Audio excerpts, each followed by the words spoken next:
Last video, I broke down a comedian with 0 punchlines. This one has a punchline in every single line. 1 minute on stage, 6 jokes, a callback, and a live promotion, the first in the show's history before he even walks off. This is what it looks like when someone actually knows what they're doing. Folks, thank you. My son just came out as trans. Well, shouldn't call him my son anymore. Now that he's dead to me, First 10 seconds. Let's break this down properly. My son just came out as trans. 1 sentence. No wasted words. You know the topic, you know it's going somewhere uncomfortable, and you're already leaning in. Now the punchline, and there are 2 flips in it. Flip 1, shouldn't call him my son anymore, sets up the expectation that he'll use a different pronoun. He doesn't. Flip 2, did to me reframes the entire premise. It's not a gender joke, it's a family rejection joke. You were expecting one thing. He landed somewhere else. 2 surprises in 1 punchline. That's efficiency. That's craft. And notice the delivery, completely flat. No wink, no signal it's coming. The flatness is what makes the twist hit harder. they got him on puberty blockers, or as pedophiles call them, preservatives. Fucking.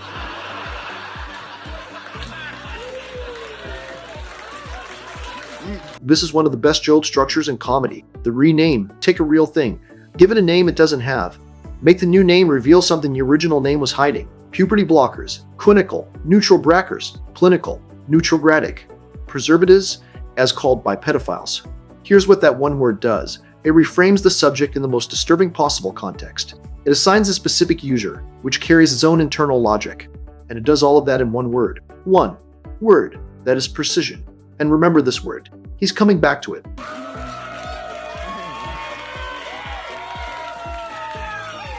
Miracle medicine. The other day at my job, I was explaining puberty blockers to one of the midgets. I work in a circus, and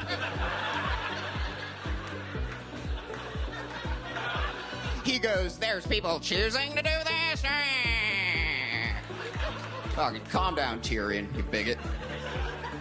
Watch what he does here. He completely shifts technique. Jokes 1 and 2 were one-liners. This one is a scene. Setup. I work at the circus, explaining puberty blockers to a little person. Conflict. The little person is horrified. Punchline. Calling him Tyrion and a bigot. 3 things worth naming here. First, I work in a circus sounds like absurdism. It's actually a containment device. It explains the scene without slowing it down. Second, the little person's reaction does what all great straight man lines do. It says out loud what the audience is thinking. That's a pressure release right before the punchline. Third, calm down Tyrion, you bigot, is a moral flip. The person with the most understandable reaction in the room suddenly becomes the bigot. The label gets turned around, that flip is the joke, and he calls him Tyrion, not just the bigot. Specificity. Even in absurdism, the specific detail is always funnier than the generic one. You there, sir, let me ask you, what do you call a little person with ADHD? That's right, a fidget. Good answer.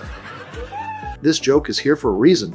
After 3 jokes carrying real social weight, trans, pedophiles, puberty blockers, the room's nervous system is tightened. You need to reset before the heaviest material. The fidget joke is that reset. It's lighter, it's wordplay.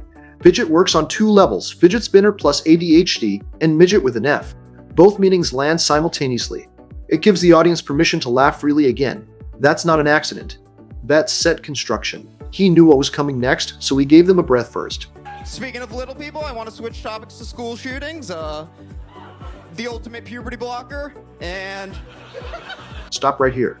3 things happen in a single sentence. All 3 need to be named. Thing 1, the false pivot. Speaking of little people, I want to switch topics to school shootings.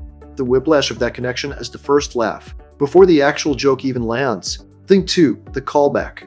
The ultimate puberty blocker. There it is. Preservatives from joke 2 reactivated 3 jokes later in a completely different context. He planted it early. The audience laughed and moved on. Then he reactivated the same logic in a new situation.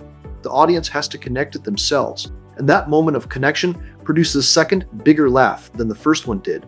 The callback rewarded the audience for paying attention. That's the deal great comedians make with a room. Thing 3, the escalation arc. Trans, UINT pedophiles, school shootings. Every joke in this set is darker than the last. You can't open with school shootings. You have to earn the room's trust first. He built it joke by joke until the room was ready.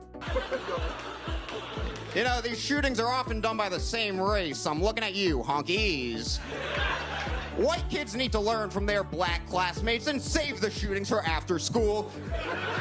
For them, it's an extracurricular activity. Okay, thank you. Maximum risk territory. School shootings. The room is braced. They're expecting the shot to go in one direction. He points it at white people. That redirect releases the tension immediately. Then, extracurricular activity. That phrase is doing the structural heavy lifting of the entire closer. It takes street violence, real, serious, painful, and reframes it in the most mundane institutional language possible. That gap between the horror of the subject and the blandness of the vocabulary, that's called bathos. And it's one of the most powerful tools in comedy. When you describe something enormous in the smallest possible terms, the contrast creates laughter as a release valve. Then he says thank you and walks off. 60 seconds, 6 jokes, 1 callback, 1 escalating arc, done. Wow. Pat O'Neill.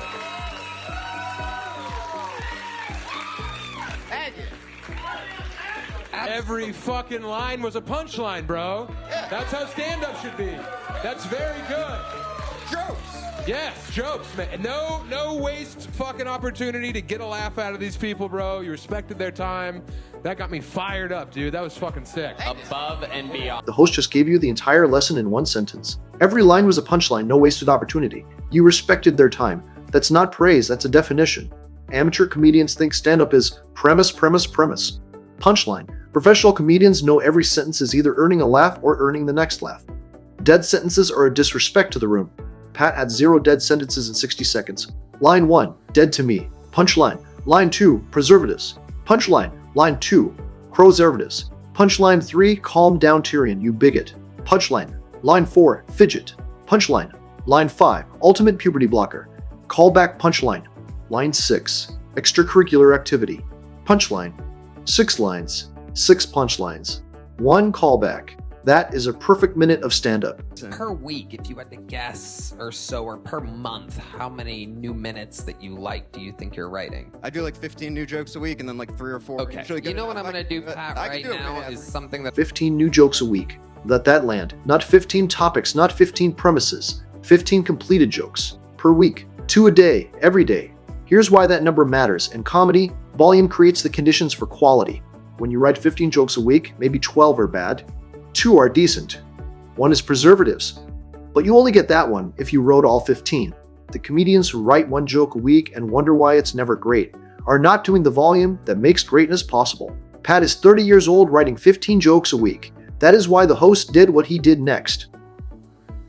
Shows history right now. If you want it, you can have it. You're the first person ever, I do believe, elevated from a golden ticket winner to a full-time regular. Yeah, that's a promotion. A live promotion in real time.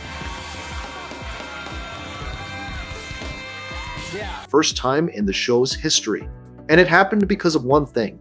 Joke density. The host said it himself. He has road host doing the same number of jokes in 10 minutes that Pat did in 1.